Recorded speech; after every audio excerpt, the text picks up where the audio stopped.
Today on Treasure Hunting America, we'll visit with Bob Howard, who quit his day job after finding a 2-pound gold nugget. I went into work and I just showed this to my boss and I said, I'm gone. And he said, no, you're not one we want to let go. And too bad, that's it, I'm out of here. Then we'll talk with Mike Howard, who's been digging in the ground before he could walk. Metal detecting, treasure hunting is something that's in your blood, and I think you're born with it. My parents, they tell me that when I was crawling, before I was walking, I'd come home with hands full of rocks. All coming up on Treasure Hunting America.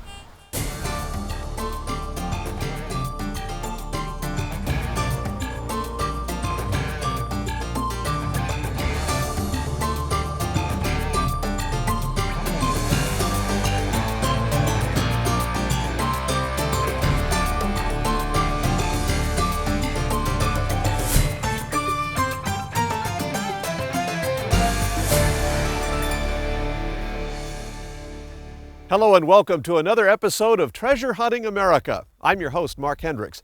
For the next half hour, we'll share some amazing stories of everyday treasure hunters across the country, discovering vast antiquities and caches of yesteryear. Our first story takes us to the Gold Hills of California. It's here that Bob Howard found several large nuggets and decided once and for all to give up his day job. Far back as I can remember, my father got me into going into the ghost towns and talking to me about the history and just seeing the old things and telling me all the things I could find. And then when I did start searching, I was finding. And it was just a lot of interest in the Old West, and it was very romantic. You know, I really liked that. It was really very attractive to me. This love for treasure hunting kept up with Bob into adulthood. He often went gold prospecting on the weekend and worked during the week in Silicon Valley. But for Bob, this wasn't the lifestyle he wanted to live. I was working for Hewlett & Packard over in Sunnyvale and Palo Alto area. It wasn't for me. It just wasn't for me. I like the outdoors, and I'm not really an electronics buff. I really like getting out and exploring, and the prospecting, the treasure hunting really attracted to me. And one weekend I went out and I found a 2-pound nugget. We were up by Downeyville and I was dredging. And I went down with my 6-inch dredge, and it just showed up there. It wouldn't even go at the nozzle. And when I saw it, I couldn't believe what I saw. It totally shocked me. And I almost swallowed my regulator when I discovered it. You know, it was just unbelievable. The thrill of finding it was worth more than it was in value itself. It's just that I felt I'd accomplished my goal, like what I wanted to do. At the time, the company I was working for offered early retirement, and I went into work and I just showed this to my boss and I said, I'm gone. And he said, no, you're not one we want to let go. And too bad, that's it, I'm out of here. After that, it's just been one great find after another. I don't regret this one bit. It's not only been very profitable for me, it has been absolutely a lifesaver for me. It's a lot of stress relief, and it's changed my life completely. Yeah, this is a very good place to look. I found a lot of gold out of here. Ooh. There's another good signal. You know, wherever I find one, I always find another. I always find more in the same area. So, but this, like I say, last winter there was a big flood down this stream. So I'm sure a lot more gold is washed down. Let's see what we find in here. Ooh, I got it first time. Yep, that's it. Another one right there. Good, nice piece. There's still a lot of gold being found. In fact, we're finding more today than they ever did. And the equipment's gotten much better. Metal detectors, and the way they are now, we're not stuck to water's edge. We can explore more. I can find gold inside of rocks. You don't see any gold on the outside of the rock at all. Or if you do, just barely a speck of gold. I found quite a bit like that. And I think it's just gold that they'd missed. They were using their eyes, and I think the older the mine, the technology wasn't as good, and that we were pulling out a lot of gold. So the stuff that we consider big now, they consider small. There is more gold in the ground than they have ever taken out. These are several gold pieces that I found in the local area. These are the pieces I find around the mines, this piece here, and you can see it's got a lot more crystalline structure. It's a lot more of a specimen kind of piece. This is the kind of pieces I found around the streams. These are more hammered. They've been crushed and ground down by the rocks and moving gravel and a water action. This is more of a specimen kind of a piece. This, for some reason, just seems to attract me more because this is the way nature actually created it. This is the way it came out of the ground. When we return, Bob Howard will share about dredging for gold and how he researches old mining areas for nuggets.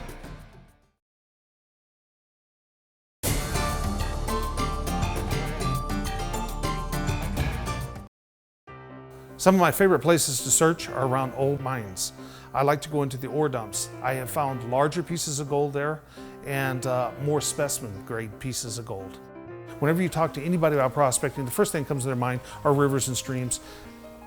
There's not so many people away from that. I'd like to get away from everybody. I like to be off by myself, and I find that around these mining sites, there's nobody. Sometimes I go into historical museums and I find these old maps, and I'll see a mine there, and I'll look at it on a modern day map and it doesn't exist. I want to go check those out because I don't think anybody else has been out there. I've flown around with several pilots, and I take my GPS with me, and I have them fly around through the valleys and looking for the old mines if we can spot them. I want them to fly low and slow if they will. And when I spot a mine and it looks interesting, I save the waypoint on my GPS, and I hike back out there and explore and check those out.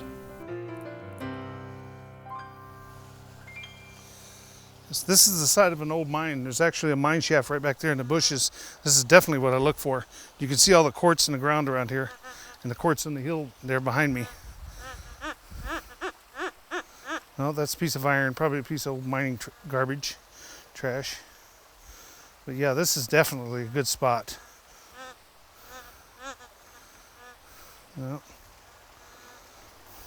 not everything is a good target. Knowing what to pick up and what not to. No, more trash.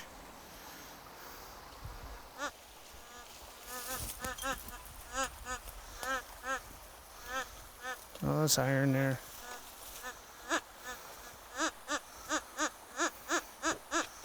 Oh, I got a good signal there. That's definitely non-ferrous. Yeah, good strong signal.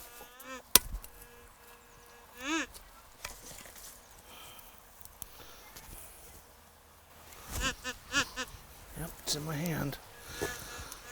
Yep, it's definitely in my hand. Nope. Nope. Nope. There it is. Okay. Oh, there it is. Yeah. There's a nice piece. I don't recommend anybody to go inside of a mine. The slightest movement, anything could cause it to cave in on you. That is very dangerous to do. And most of the mines I've gone around are already collapsed. If you start chipping at the side of the mine, the whole roof may cave in on you. That's just definitely not a very good idea. And your machine's only going to go so many inches into the wall of the mine. And there's been actually more gold found in the ore dump outside than they ever did inside the mine. Another method Bob uses to find gold is underwater dredging. Dredging is where you use a suction hose and a pump, and it pumps water into a venturi, which creates a suction on a hose, and it vacuums up the gravel off the bottom of the river, runs it through a sluice box, puts the gravel back into the stream, and we actually remove mercury, remove lead out of the streams. We actually clean up the streams. Popular opinion would believe that dredging is not good for the environment, but Bob feels differently about his time in the streams. We're the only people I know that are taking mercury and lead out of the streams, which winds up in the fish and then winds up in us. We actually dig up bugs, which feed the fish. We aerate the gravel, which is good for the fish to lay eggs in next year. I would consider us environmentalists, definitely. You know, we're cleaning up the environment. In addition to being an environmentalist, Bob has also become an amateur archaeologist. We actually are protecting artifacts as we find them. We get them out of the ground before they're destroyed by the environment. The artifacts that we find, we donate them to the museums, and it's adding to history. These things are just falling apart. They're just wasting away into the ground, and we can get them out and get them into museums where they belong. And I notice there's a fence right over here to my right. It's obviously private property. I might work right up to, but I try to stay off of private property as much as possible. It's just not worth the trouble. And there's just as much gold off the private property as there is on. More out of the fact that they just want their privacy, not something like they're trying to protect gold or something that might be on there. For Bob, his profession as a treasure hunter, environmentalist, and archaeologist is fueled by his passion for adventure. It's very addicting because you're finding what you're looking for. It's gold fever. You pick up a piece of gold and wow, I mean, it shocks you. And as you keep going and you get more and more and more, the pieces of gold are getting larger and I'm finding more of it. And it's just, like I say, very addicting. And there's a lot of adventure. I'm more addicted to the adventure than I am the profit that I'm getting from it. It's just something about it. It just really attracts me. I've pretty much done just about everything I ever wanted to do in life and seen just about everywhere I wanted to see. And this is something I intend to do the rest of my life. Absolutely, this is my life's passion. When we return, we'll meet Mike Howard, who's found a great collection of gold nuggets and military memorabilia.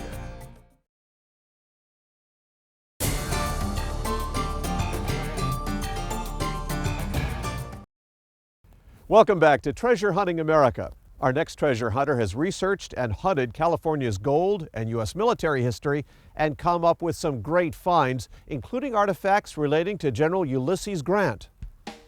Metal detecting, treasure hunting is something that's in your blood, and I think you're born with it. I really do. I certainly was.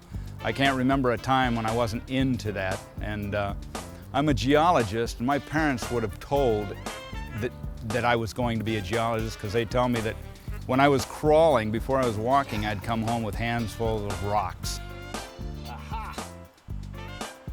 When I got my first metal detector, that's when the passion really grew. That's when I realized that there were things in the ground you couldn't see that were valuable. The Lake Michigan area was incredible, and I lived in a place called Lincolnshire, Illinois, which is right close to Waukegan. This was back in the mid-60s. Coinage had just gone to clad, so everything in the ground was silver. In an afternoon, you could pick up more coins than you could carry away. It was intriguing what you could find and not know was ever there. That was the primary thing that kept me going. I used to find an awful lot of money and a lot of gold jewelry too, which kind of supplemented my income in the early years. This is a handful of gold nuggets, 7 ounces to be actually 7.01 ounces, which I found last June, at a place called Gaines Creek, Alaska. Just after landing at Gaines Creek, we ate lunch and went out, and 3 hours later, I had this nugget. A couple hours after that, I had another nugget, and the next day I had a couple more nuggets. On the third day, I found that nugget, which is 3 3/4 ounces. It's a kind of a heart-shaped gold slug. There's no quartz in it whatsoever, and it's just a beauty. Near the end of the week, I found this, and it is gold in oxidized arsenopyrite, so the geologist up there told me. And they hadn't seen one of these before, this combination, gold in this parent rock. So they're now looking for that outcrop. Through his years of experience as a treasure hunter, Mike has learned some good lessons on where to find the best targets. I like parks and schools because you find lots of coins, just lots of coins. And in parks you can find some old coins and jewelry as well. There's plenty left behind. Even if an area's been hit hard, they didn't get everything. I like old trails, old mining trails. I like the beach too, especially an area where you might have had multiple shipwrecks. All kinds of things wash up on the beach during a storm or are uncovered by the cuts made in the sand by the storm. Gold fields, especially around here. Redding was the end of the railroad back in the old days, coming up from the south. And the people would get off the train here in Redding and they'd go to Old Shasta, which was the county seat back in the 1800s, and they'd go off into the Trinities from there and any of the gold fields right around the area here. But this is basically where the beginning was. This is probably aluminum, but I'm going to dig it anyway.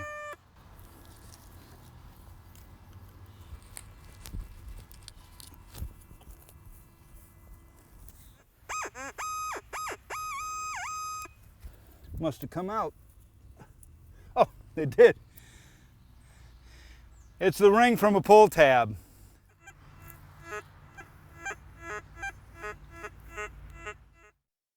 Sound good?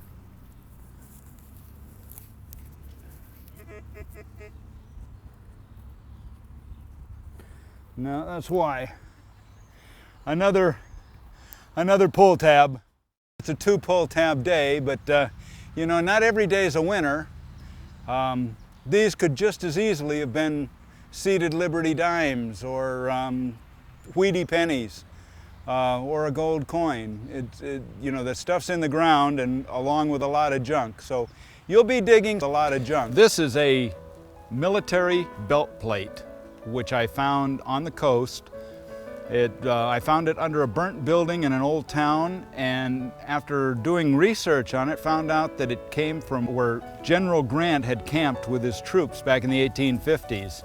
And they stayed there for quite some time. It was an area, a staging area for the gold rush. And I would imagine that this belt plate belonged to one of Grant's troops. This is a U.S. military officer's button, which was made in somewhere between 1821 and 1854. It's still got the silver on it. I found this in the gold fields, not far from here, up in the hills, in the Trinities, near an area where the troops were sent in to protect the miners from the Indians back in the gold rush era. One of the secrets that people should know about are boulevards in any town. And that's the area between the sidewalk and the street, maintained by the city. It's usually got grass. You got to remember that even in the horse and buggy days, they parked them right there. They had curbs there. People have been getting in and out of their cars and buggies and so on those streets for 100 years. So you can imagine what's in the ground there. You want to be really careful because it's also considered part of a person's front yard. So you don't want to dig and leave holes or make a mess. But those boulevards are really a good secret. These silver coins, they don't look silver now because of the tarnish from the salt water, but I've got 2 seeded half dollars here, 1858 and 1859. Below that are 2 half dimes, and they're 1853 and 1854. They're all S coins, minted in San Francisco, and who knows what ship they were on when it lost its cargo, and these included, but it was probably coming from San Francisco. When we return, Mike will take us hunting in the underbrush and will also show us a Celtic gold coin he found unlike any other in the world.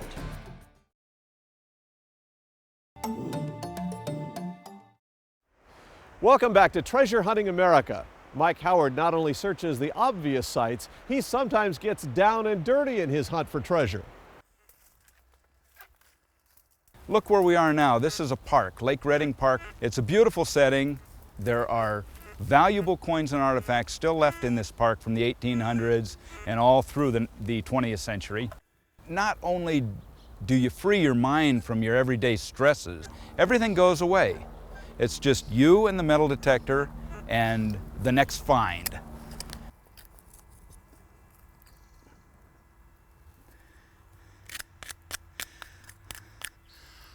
A real old can lid. Probably has some lead in it, and that's why it gave off the good signal. That's very old. There's a lot of old stuff in this part of the park.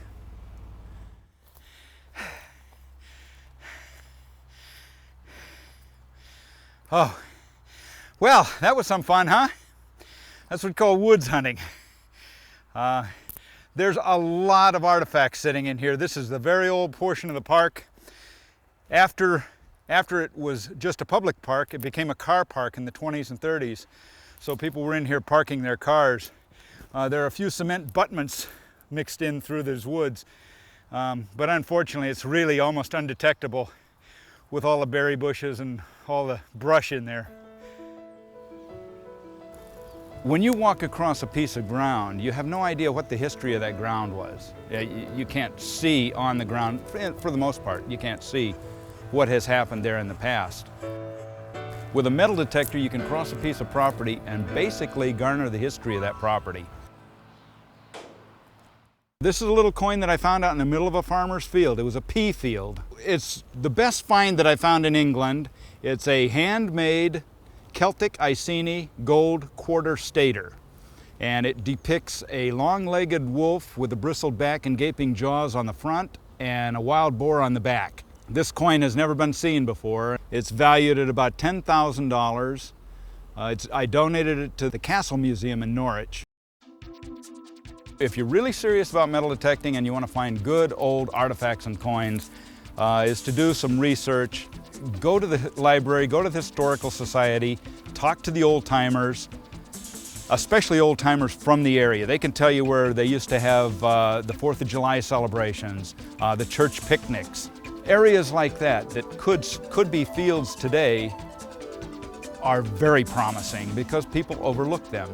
The best tip for a metal detector, especially if you're just getting started in the field, is to buy a good metal detector. Don't buy a low-line metal detector and expect it to do the job of a mid-line or upper-line metal detector. You don't have to buy the best, just don't buy the cheapest. Get something that's got some bells and whistles so that it can at least eliminate iron, tell you what you're looking at in the ground, and make a reasonable guess as to whether you want to dig it or not. England seems to be the place that has the most promise for finding what I'd really like to find, and that's a buried hoard. A few hundred or a few thousand coins from any era. And every time I'm in England, I don't pass up any large signal. And I dig them all up, even though it takes hours to get to some of these things. And they're usually a plowshare or a brass riveted piece of iron from centuries ago. I've never found a hoard, and that's really, my goal is to find one. Thank you for joining us for this episode of Treasure Hunting America. Be with us next time as we explore more stories of everyday treasure hunters across the country. Until then, I'm Mark Hendricks. Happy hunting!